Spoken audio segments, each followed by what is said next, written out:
একটা পালা জিনিস কিন্তু ছেলে মেয়ের মতো আদরের বা শখের জিনিস হয়ে থাকে বা ভালোবাসার জিনিস হয়ে থাকে। তো তা যদি কিছু একটা ক্ষতি হয়ে যায় তখন কিন্তু সত্যি অনেক বেশি মন খারাপ হয়ে যায়। অবশ্যই আপনারা দেখে বুঝতে পারছেন আমি কিসের কথা বললাম। সকালবেলা ঘুম থেকে উঠেই কিন্তু প্রতিদিনই আমি অ্যাকোয়ারিয়ামের কাছে যাই মাছগুলা দেখার জন্য। তো আজকে সকালে ঘুম থেকে উঠেই দেখলাম যে একটা মাছ মরে গেছে। এত বেশি খারাপ লাগতেছে। আর বাকি মাছগুলা মানে ওর কাছে এসে শুধু ঠোকর দিয়ে দিয়ে মানে ও যে এক জায়গায় পড়ে আছে আর বাকি মাছগুলা ঠোকর দিয়ে দিয়ে কিন্তু ওরে নাড়ানোর বা সরানোর চেষ্টা করতেছে। আসলে মাছও বোঝে ওরা একটা প্রাণী, মানুষও কিন্তু একটা প্রাণী।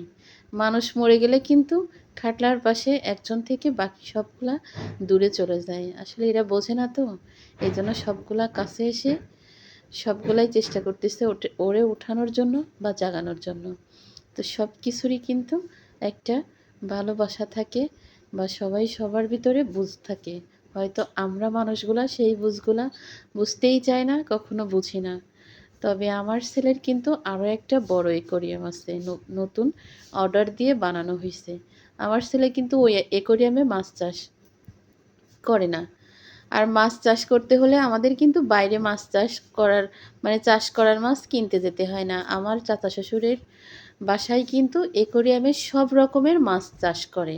আপনাদের লাগলে কিন্তু আপনারাও এসে এখান থেকে মাছ নিতে পারেন। সব রকমের মাছ আছে। এই কিন্তু ওর চাচার খামার থেকে মাছ এনে কিন্তু অ্যাকোয়ারিয়ামে রাখা।